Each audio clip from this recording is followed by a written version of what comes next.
Hi, Hey, Andrew. hello, Gail. How are you? I'm good. How are you? Very well, thank you. Happy Did to you be just back in France. did you just flew in today? Yeah, I arrived this afternoon. Okay. Thank you for doing this. Let's jump right into it. Okay. You and I have talked already, but that was many years ago. So, Kona, I don't care. what? Yeah. Sorry. Well, go ahead. Okay, Kona. Um, what local government concerns are happening in Kona that are preventing you from going on the way it's always been?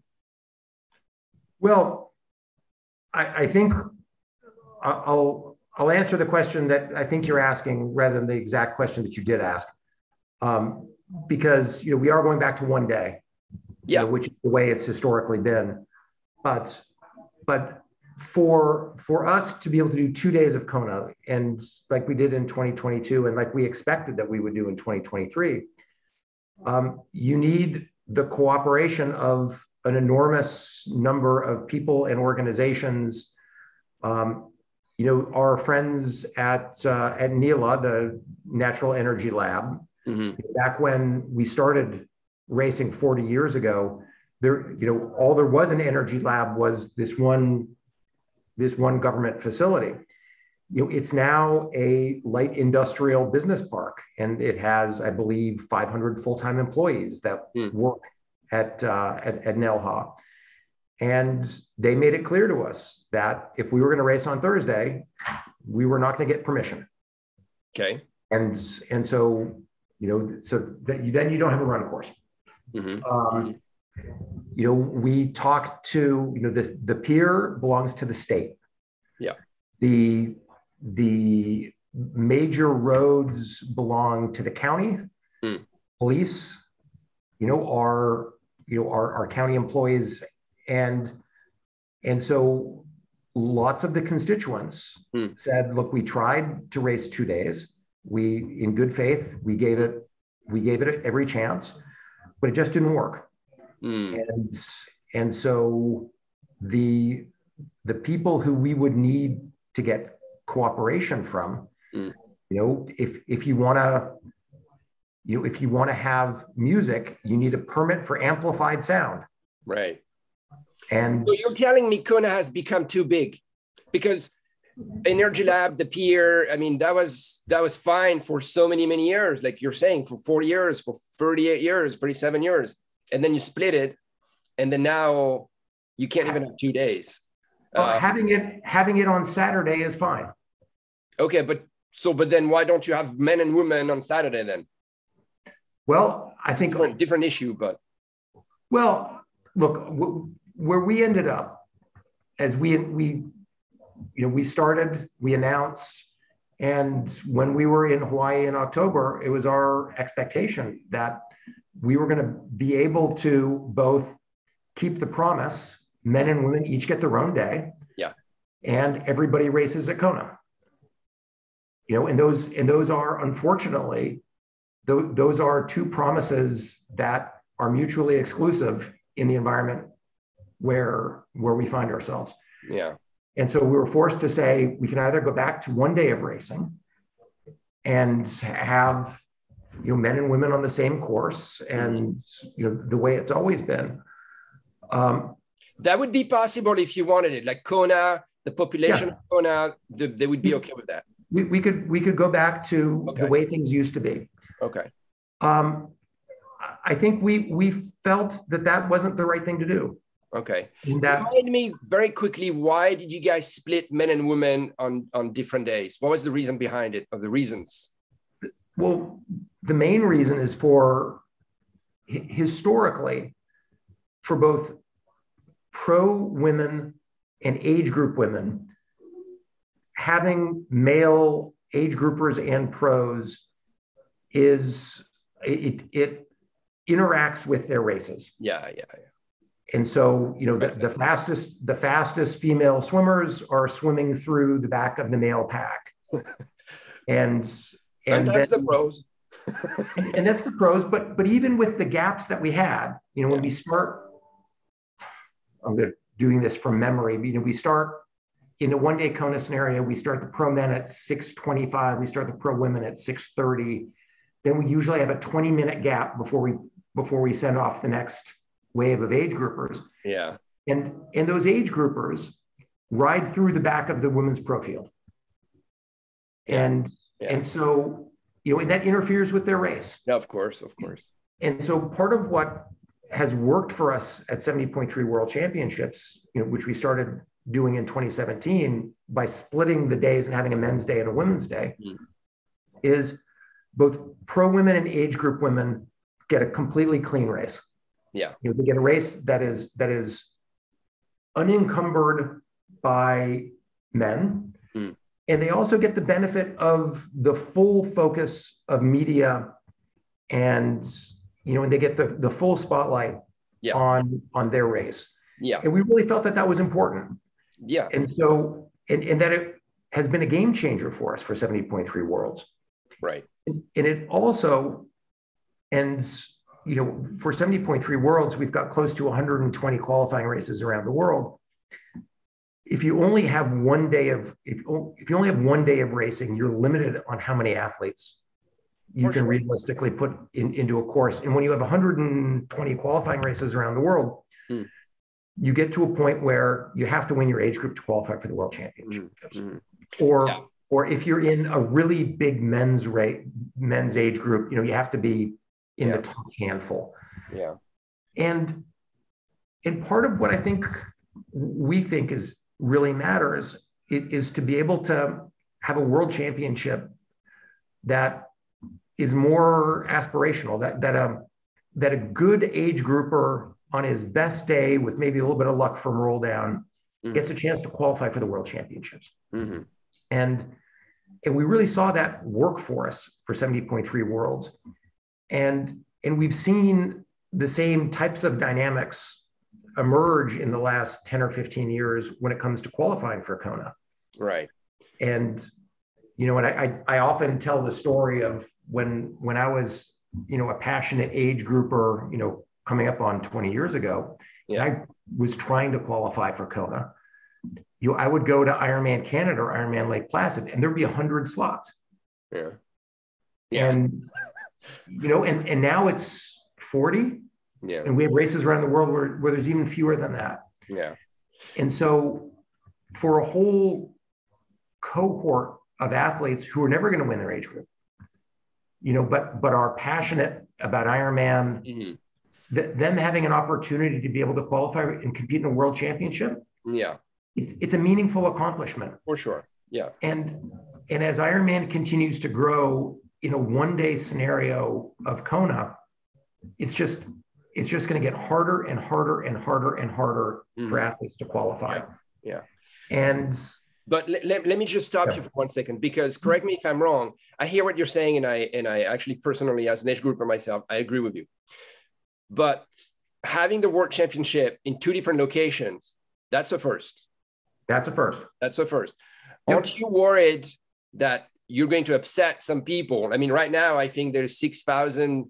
There's a petition mainly from pros. I mean, not 6,000 pros, but a lot of it is driven by pros, male, that are upset that they're not going to go to Kona. Do you understand that? Oh, I understand it. And what do you tell them? Next year it will change. Men will go to Kona. Women would go to Nice, or that we've already announced. Okay. And so women will race in Nice in 24, and men will race in Kona. Oh, okay, I didn't know. Okay.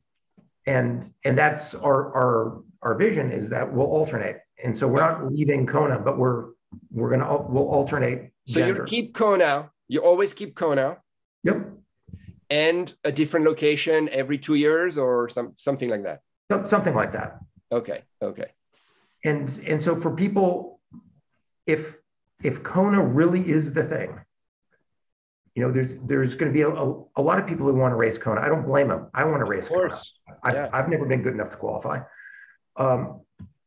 But there's also a group of people for whom having an Ironman World Championship in Europe, where you don't have to fly 24 hours and deal with 12 hours of time zone, right, and take 2 weeks off of work. Yeah. Get a loan at the bank because it's expensive. Right. To be able to get on an airplane from any major city in Europe, fly to Nice, have affordable accommodation, race in a world championship, be a world championship athlete, have a world championship experience on a world championship course. Yeah. I think there's going to be a bunch of people who really like that too. How hard was it to take the decision on Nice?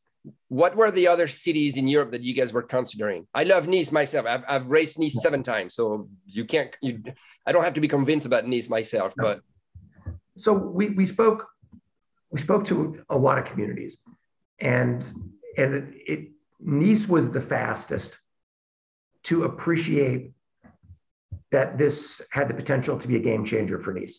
Mm-hmm. And so, we have experience. We have a team here in Nice. I'm in the Ironman offices in Nice right now. We have a long-term relationship with the Ville de Nice, and in particular with Mayorist Rosie. We hosted a world championship here in 2019. Yeah.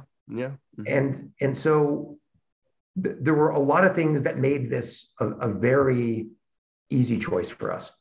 But there were a lot of other places that put their hand up and said, what do we have to do to be considered in the future? Mm-hmm.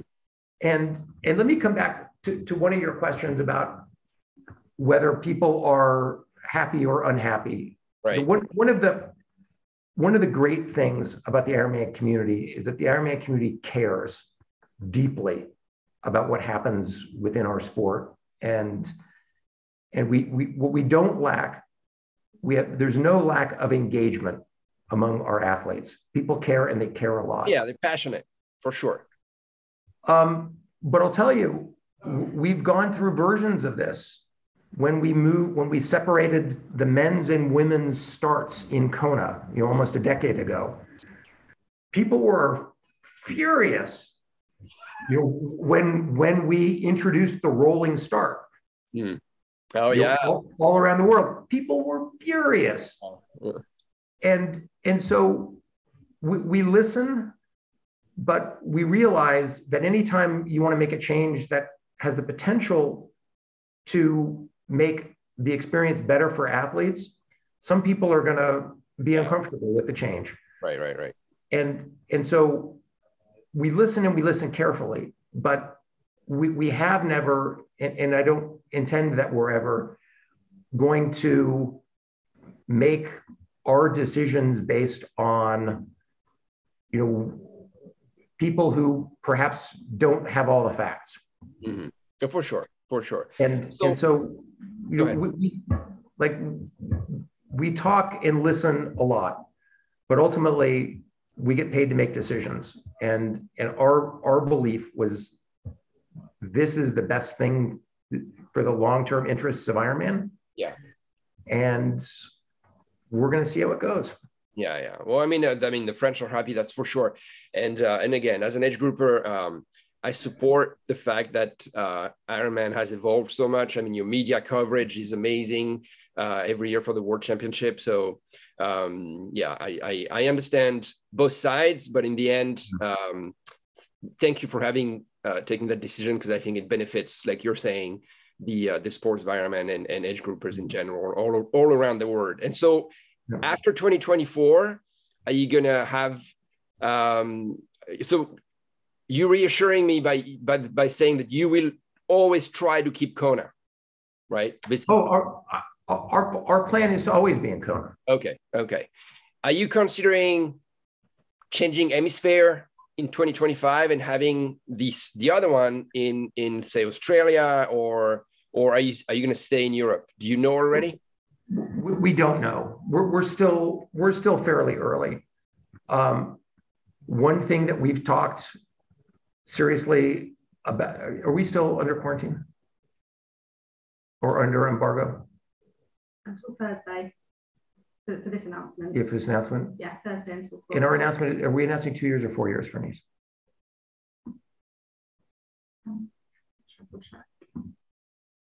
We will likely stay in Nice for 2 cycles.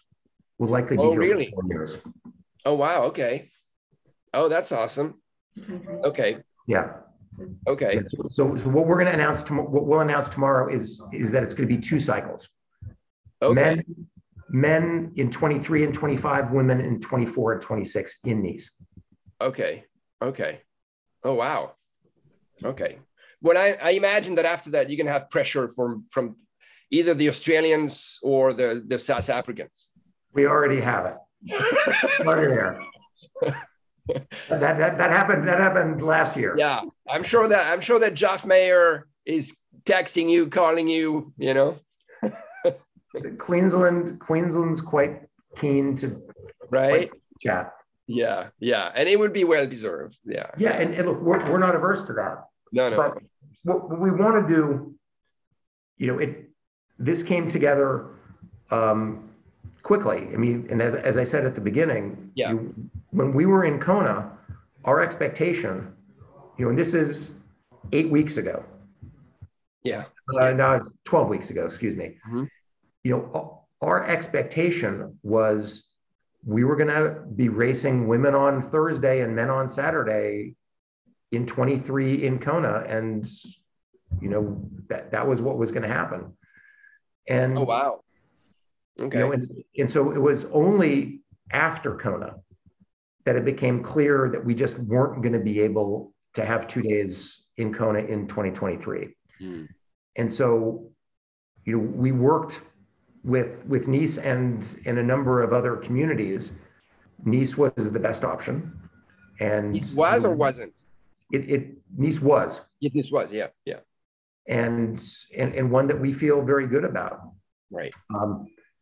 But we're going to see what happens.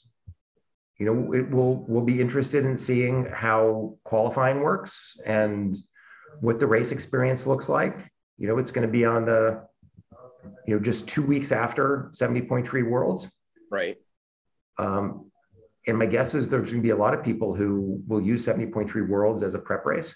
Mm-hmm. For sure. And then we'll have a couple weeks and then we'll all be together in Hawaii. Yeah. So you're aware also, I'm sure you that the course in Nice is not at all the same design. I mean, the bike course than Kona, right? It's quite. Oh yeah. Yeah. Well, I've ridden the bike course here in Nice. You have? Yeah. Yeah. It's hard, but it's pretty hilly. Yep. Yeah. So you're gonna have people complaining also about that. Well, but look, this is part of what I think it is important that we do is, you know, Kona is a very specific thing, mm-hmm. right? You know, the choppiness of the bike course, heat, humidity, wind, mm-hmm. You know, it favors certain types of athletes. Yeah. And the Nice course might favor a different type of athlete. Mm-hmm. And that there's some athletes who, for whatever reason, due to their own physiology, just will never be as fast in a place like Hawaii as they would be somewhere else. And this gives those athletes an opportunity to be competitive. Yeah. And so, you know, it'll be a wetsuit swim. Yeah. We had a wetsuit swim in St. George. But other than that, there's never been a wetsuit swim for the Ironman World Championship. Yeah. It's going to be the hilliest bike. Mm-hmm. Well, actually, St. George was a bit of a monster bike course also. But then a dead flat run. Yeah. And so, you know, looking at both professionals and age groupers, who are the athletes who are likely to be most competitive in that environment? Yeah. I don't know. Maybe it'll be the same type of athlete, but maybe it won't. One interesting question, and that would be my last question, Andrew. Okay. Would be one interesting thing to monitor would be how is the woman race? How does it do spectator-wise, like online traffic and people watching it on TV and all? Because it's one thing to have it in the same location as the men, mm-hmm. but if it does very well, then it's a very positive signal for the sport, because it means that the women's Ironman professional sport is mature enough, has matured enough to get the interest this at the same level from what the men are able to get. Because, I mean, again, the men are going to go faster, so it's more spectacular. So from a spectator viewpoint, and I know what I'm saying. It's not politically correct to say this, but it's just the fact on TV, right? People watch what's spectacular. So I wish that the woman will be as viewed as the men's course, you know? No. Well, what I can tell you is we will put the same resources against the women's race as the men's in terms of, you know, bringing all of our promotional might to bear. But is that why you had is that why, sorry, cutting you, is that why you chose to keep the women in Kona and have the men in Nice and not the other way around? I mean, you watched both races last year, right? Yeah. You know, I thought the men's race with, you know, Sam Laidlaw and you know, Gustav and Christian and Max, and I mean, I thought that was a great race. I know. But the women's race, I agree, was freaking awesome. I agree. Yeah, but you and I are biased. You know what I mean? Well, but look, I guess I want to answer your question fully. Like, I don't know what the viewership's going to be, but I can tell you we're going to put the same number of motos, the same number of cameras, the same amount of promotion behind it.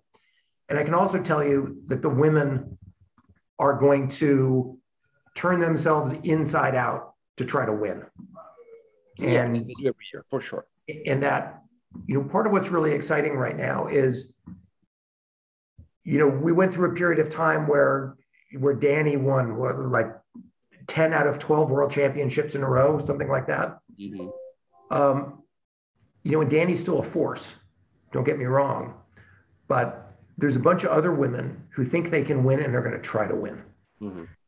And whether they pull it off, and whether that's Laura Phillip or Fenella or Lucy or Chelsea or, you know, you name it, I am extremely confident that the women are going to put on an amazing show.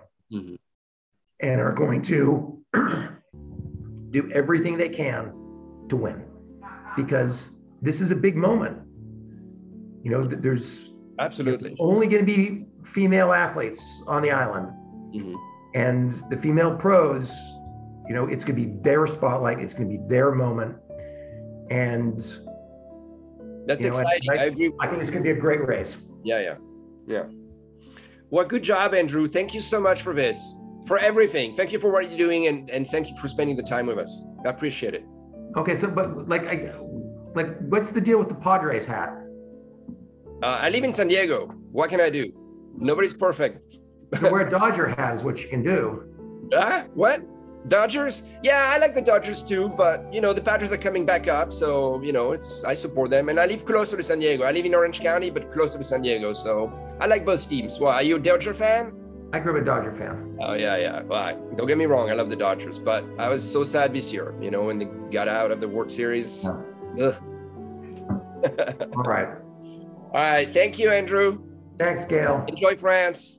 All right. Bye. Bye.